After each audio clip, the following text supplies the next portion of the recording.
Do you want to know what a recording studio looks like? Well, I'm going to take you on a tour of my home. I just set up a brand new studio in my spare bedroom, and we are going to take a look around. I'm Robyn Cavallaro. Stop chasing, start attracting.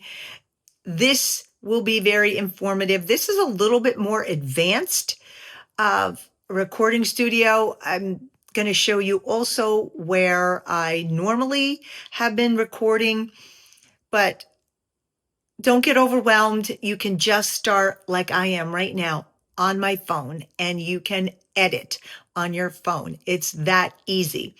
I'm going to go through and show you the setup, and I will have linked to everything in the description box below. It is an affiliate link for Amazon, so I might make $5 if you bought something, and it doesn't cost you any more money. But I want you just to get from my experience, and it took us probably 2 hours to set everything up. And then we were playing with the sound and with the lighting to get it just right. It is now, I'm in Florida. It's cold right now. It is 5:30. So I don't have any natural light coming in the window. This is all artificial light. So I'm going to turn the camera around and we're going to go take a look at a recording studio. All right, so I have a 2-bedroom home. So now the studio has taken up the entire space. That's a trundle bed. Okay, so we're going to start with the backdrop. I decided that if curtains were good enough for Joe Rogan, they were good enough for me. But also I selected these for sound. As I don't have a carpet in this room, I have a luxury vinyl plank, and the sound is going to bounce off. Now I can work with the sound a little bit in post editing on my Camtasia software, but you can see my boyfriend hung this up. You see he's got that hook there. That's just a curtain rod hook. That's actually a shower curtain rod, because originally I planned on setting this up in my closet, because I have a big walk-in closet and the sound is really good in there, but it just wasn't going to work out. So that's my computer hutch. This is an old piece of furniture I've had probably 18 years. And we just hung it up on there. And you can see purple's my color. And these are his. These are backdrop lights just to give it a little bit of dimension from where I'm sitting. Now I'm only sitting a couple inches in front of the lights. That stool was in my rental property. I got new ones, so it's here. Selfie stick or selfie ring, light ring.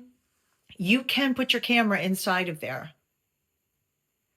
Then I have a Sony ZV-10 camera. I cannot hook my microphone up to that camera to record. I do have a wireless mic that I use, a DJI mic, but I wanted to experiment because I've had this here. That's a Blue Yeti. I've had that quite a while. When it comes to sound, because I wanted to use my camera and not the camera that's built into my laptop, I decided to use the Yeti, and there is my laptop sitting on the bed. I'm going to record the sound and the video separately and then marry them in my editing software, which I use Camtasia. It's not that hard. Believe me, I did it a couple times and I get frustrated real quickly. And I didn't get frustrated there. So I have this big soft light. I don't even know what you want to call it, but that is just a bounce off the wall to give a little bit more dimension. That's just a light in the room back there, that one there.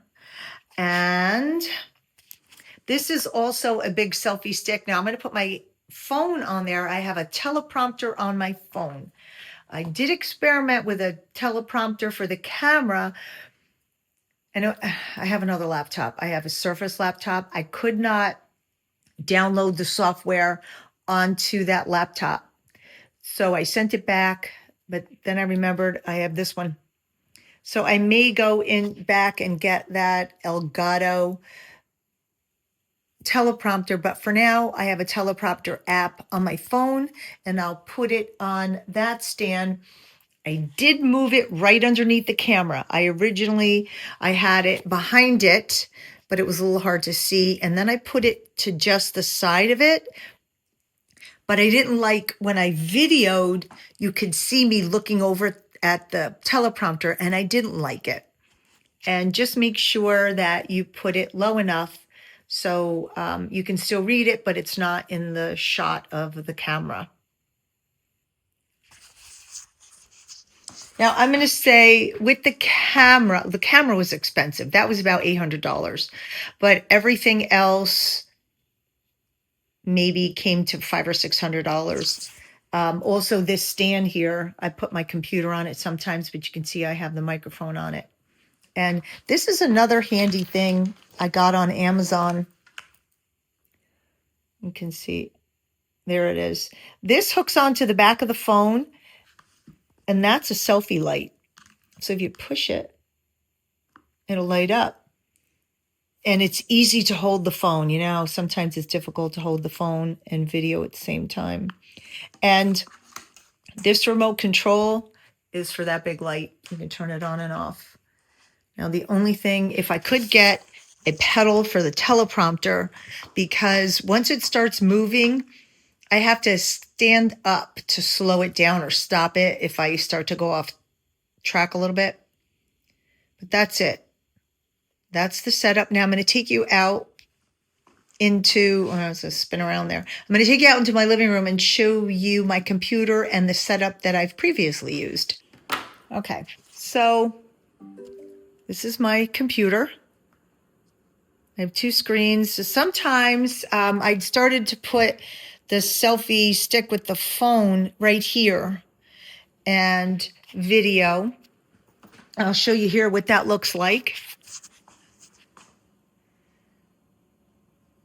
And I do my screen records here. So I have a webcam. That's a Logitech webcam. And it'll screen record. So that's important if you want to show people what you're using on your screen. You're going to want something like that.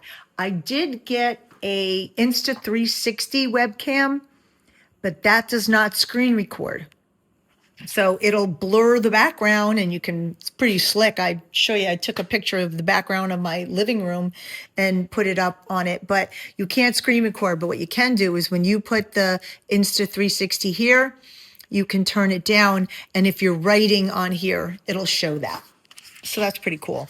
But then the rest of my videos, I will put my camera right about here and I sit on the sofa facing this camera and the background looks like that. Of course, I turn the light off so you don't see that glare. And during the day, it's awesome because I open my front door and I get a lot of natural light in. As long as, depending on the time of year, sometimes I'll get light coming in the windows. So I have to close them off or I have to wait for the sun to move. So it's not, because it puts lines in my face. It looks really bad. So that's my setup. So you see how easy it is. You can turn your home into a recording studio. You have to get creative with space, check for sound.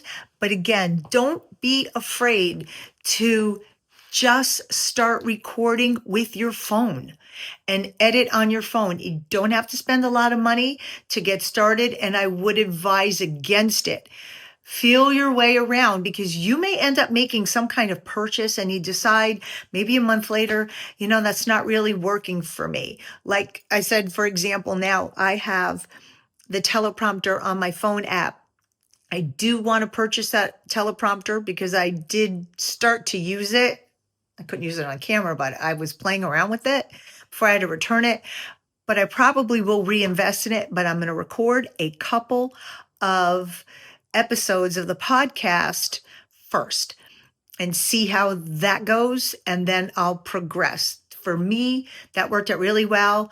Did one thing free, then kept going up, and as I was starting to make more money and more money, then I would add items that were of an expense. So for example, what else I used to use Epidemic Sound. Now I stopped, actually. I use YouTube royalty-free music. Camtasia, if you're looking for editing software, again, that purchase was worth it for me. But in the beginning, it might not be worth it for you. So just assess your needs. Don't go in over your head. Start small, then get bigger. Let me check out that. I totally dig this. This is my closet door. These are actually barn doors, bifold barn doors. But anyway, I'm going to end this episode here. My name's Robyn Cavallaro. Stop chasing, start attracting. Thank you for watching this episode. And you might want to stick around and check out this other episode. You might find it of value. And if you do, make sure you give this a like and a subscribe. It helps the algorithm know that I'm not just sitting here talking to myself. All right, everyone, I'll see you in the next one.